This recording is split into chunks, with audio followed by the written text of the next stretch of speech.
जय श्री हरि दोस्तों। जाने वैशाख मास महात्म्यम अध्याय 4। इस अध्याय में महर्षि वशिष्ठ के उपदेश से राजा कीर्तिमान का अपने राज्य में वैशाख मास के धर्म का पालन कराना और यमराज का ब्रह्मा जी से राजा के लिए शिकायत करना। मिथिलापति ने पूछा, ब्राह्मण, जब वैशाख मास के धर्म अतिशय सुलभ पुण्य राशि प्रदान करने वाले भगवान विष्णु के लिए प्रतिकारक चारों पुरुषार्थों की तत्काल सिद्धि करने वाले सनातन और वेदोक्त हैं, तब संसार में उनकी प्रसिद्धि कैसे नहीं हुई। शुकदेव जी ने कहा, राजन, इस पृथ्वी पर लौकिक कामना रखने वाले ही मनुष्य अधिक हैं। उनमें से कुछ राजस और कुछ तामस हैं। वे लोग इस संसार के भोगों तथा पुत्र पौत्र आदि संपदाओं की ही अभिलाषा रखते हैं। कहीं किसी प्रकार कभी बड़ी कठिनाई से कोई एक मनुष्य ऐसा मिलता है जो स्वर्ग लोक के लिए प्रयत्न करता है और इसलिए वह यज्ञ आदि पुण्य कर्मों का अनुष्ठान बड़े प्रयत्न से करता है, परंतु मोक्ष की उपासना प्रायः कोई नहीं करता। तुच्छ आशाएं लेकर बहुत से कर्मों का आयोजन करने वाले लोग प्रायः काम्य कर्मों के ही उपासक हैं। यही कारण है कि संसार में राजस और तामस धर्म अधिक विख्यात हो गए, परंतु सात्विक धर्मों की प्रसिद्धि नहीं हुई। ये सात्विक धर्म भगवान विष्णु को प्रसन्न करने वाले हैं, निष्काम भाव से किए जाते हैं और यही लोक तथा परलोक में सुख प्रदान करते हैं। देव माया से मोहित होने के कारण मूढ़ मनुष्य इन धर्मों को जानते ही नहीं है। पूर्व काल की बात है, काशीपुरी में कीर्तिमान नाम से विख्यात एक चक्रवर्ती राजा थे। वे इक्ष्वाकुवंश के भूषण तथा महाराज नृप के पुत्र थे। संसार में उनका बड़ा यश था। वे अपनी इंद्रियों पर और क्रोध पर विजय पा चुके थे। ब्राह्मणों के प्रति उनके मन में बड़ी भक्ति थी। राजाओं में उनका स्थान बहुत ऊंचा था। एक दिन वे मृगया में आसक्त होकर महर्षि वशिष्ठ के आश्रम पर आए। वैशाख की चिलचिलाती हुई धूप में यात्रा करते हुए राजा ने मार्ग में देखा, महात्मा वशिष्ठ के शिष्य जगह जगह अनेक प्रकार के कार्यों में विशेष तत्परता के साथ संलग्न थे। वे कहीं पौंसला बनाते थे, कहीं छाया मंडप किनारे पर झरनों के जल को रोककर स्वच्छ बावली बनाते थे, कहीं वृक्षों के नीचे बैठे हुए लोगों को वे पंखा डुलाकर हवा करते थे, कहीं ऊख देते, कहीं सुगंधित पदार्थ भेंट करते और कहीं फल देते थे। दोपहरी में लोगों को छाता देते और संध्या के समय शरबत।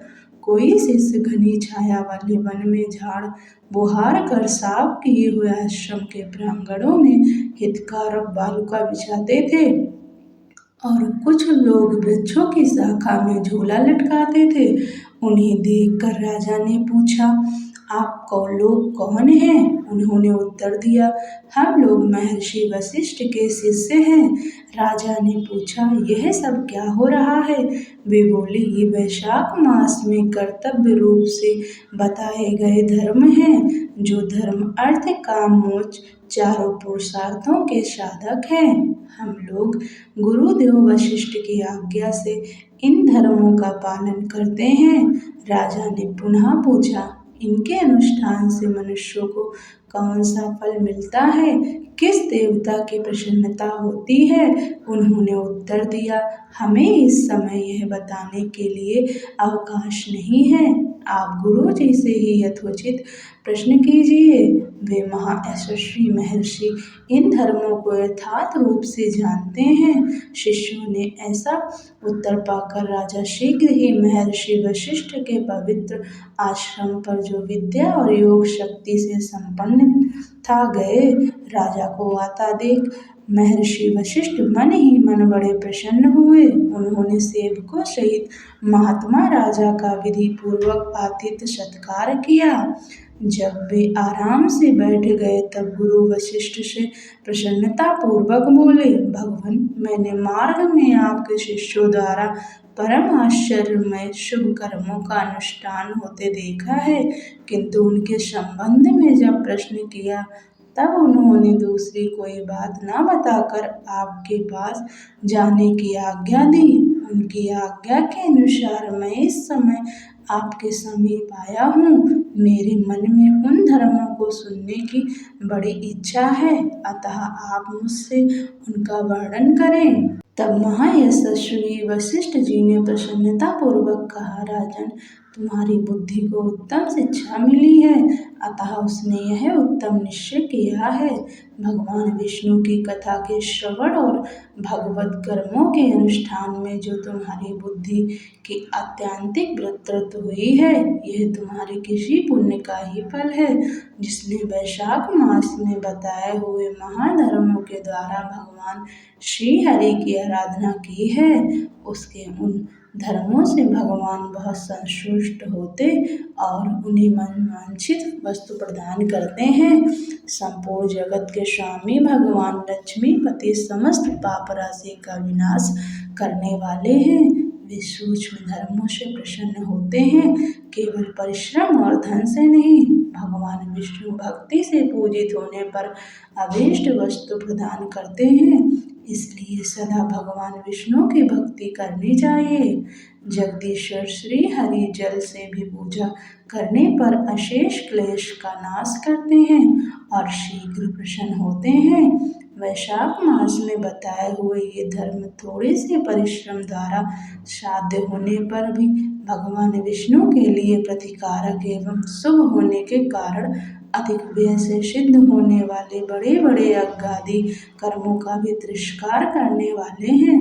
अतः भृपाल, तुम भी वैशाख मास में बताए हुए धर्मों का पालन करो और तुम्हारे राज्य में निवास करने वाले अन्य सब लोगों से भी उन कल्याणकारी धर्मों का पालन कराओ। इस प्रकार से वैशाख धर्म के पालन की आवश्यकता को शास्त्रों और युक्तियों से भली भांति सिद्ध करके वशिष्ठ जी ने वैशाख मास के धर्मों का राजा के समक्ष वर्णन किया। उन सब धर्मों को सुनकर राजा ने गुरु का भक्ति भाव से पूजन किया और घर आकर वे सब धर्मों का विधि पूर्वक पालन करने लगे। देवाधिदेव भगवान विष्णु में भक्ति रखते हुए राजा कीर्तिमान देवेश्वर पद्मनाभ के अतिरिक्त और किसी देवता को नहीं देखते थे। उन्होंने हाथी की पीठ पर नगाड़ा रखकर सिपाहियों से अपने राज्य भर में डंके की चोट कर यह घोषणा करा दी कि मेरे राज्य में जो 8 वर्ष से अधिक की आयु वाला मनुष्य है, उसकी आयु जब तक 80 वर्ष की ना हो जाए तब तक मेष राशि में सूर्य के स्थित होने पर यदि वह प्रातःकाल स्नान नहीं करेगा तो मेरे द्वारा दंडनीय, वध तथा राज्य से निकाल देने योग्य समझा जाएगा। यह मेरा निश्चित आदेश है। पिता पुत्र अथवा सुहृद जो कोई भी वैशाख धर्म का पालन नहीं करेगा वह चोर की भांति दंड का पात्र समझा जाएगा। प्रातःकाल शुभ जल में स्नान करके श्रेष्ठ ब्राह्मणों को दान करना चाहिए। तुम सब लोग अपनी शक्ति के अनुसार पौंसला और दान आदि धर्मों का आचरण करो। राजा कीर्तिमान ने प्रत्येक ग्राम में धर्म का उपदेश करने वाले एक एक ब्राह्मण को बसाया। 5-5 गांवों पर एक एक ऐसे अधिकारी की नियुक्ति की जो धर्म का त्याग करने वाले लोगों को दंड दे सकें। उस अधिकारी की सेवा में 10-10 घुड़सवार रहते थे। इस प्रकार चक्रवर्ती नरेश के शासन से सर्वत्र और सब देशों में यह धर्म का पौधा आरंभ हुआ और आगे चलकर खूब बड़े हुए वृक्ष के रूप में परिणित हो गया। उस राजा के राज्य में जो लोग मर जाते थे वे भगवान विष्णु के धाम में जाते थे। वहाँ के मनुष्यों को विष्णु लोक की प्राप्ति होती थी, निश्चित थी। एक बार भी वैशाख स्नान कर लेने से मनुष्य यमराज के पास नहीं जाता। अपने धर्मानुकूल कर्म में स्थित हुए सब लोगों के विष्णु लोक में चले जाने से यमपुरी के सब नरक खाली हो गए। वहाँ एक भी पापी प्राणी नहीं रह गया। वैशाख मास के प्रभाव से यमपुरी के मार्ग की यात्रा भी बंद हो गई। सब मनुष्य दिव्य आकृति धारण करके भगवान विष्णु के धाम में जाने लगे। देवताओं के जो लोक हैं वे सब भी शून्य हो गए। स्वर्ग और नरक दोनों के शून्य हो जाने पर एक दिन नारद जी ने धर्मराज के पास जाकर कहा, धर्मराज, आपके इस नरक में पहले जैसा कोलाहल नहीं सुनाई पड़ता। पहले की भांति पाप कर्मों का लेखा भी नहीं लिखा जा रहा है। चित्रगुप्त जी ने तो ऐसे मौन भाव से बैठे हुए हैं जैसे कोई मुनि हो। महाराज, इसका कारण तो बताइए। महात्मा नारद के ऐसा कहने पर राजा यम ने कुछ दीनता के स्वर में कहा, हे नारद ऋषि, इस समय पृथ्वी पर जो यह राजा राज्य करता है वह पुराण पुरुषोत्तम भगवान विष्णु का बड़ा भक्त है। उसके भय से कोई भी मनुष्य कभी वैशाख मास का उल्लंघन नहीं करता। उस पुण्य कर्म के प्रभाव से सभी भगवान विष्णु के परम धाम में चले जाते हैं। मुनि श्रेष्ठ, उस राजा ने इस समय से मेरे लोक का मार्ग लुप्त सा कर रखा है। स्वर्ग और नरक दोनों को शून्य बना दिया है। अतः ब्रह्मा जी के समीप जाकर यह सब समाचार उनसे निवेदन कर तभी मैं स्वस्थ होऊंगा।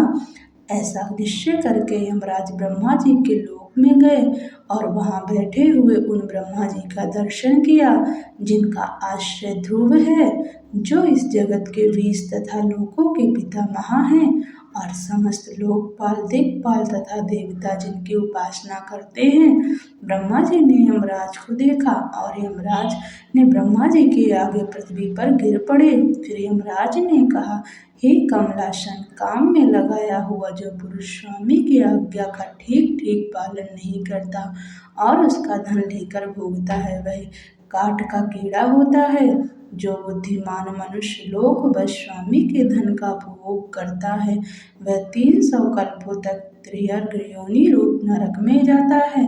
जो कार्य में नियुक्त हुआ पुरुष कार्य करने में समर्थ होकर भी अपने घर में ही बैठा रहता है वह बिलाव होता है। देव, मैं आपकी आज्ञा से धर्म पूर्वक प्रजा का शासन करता आ रहा हूँ।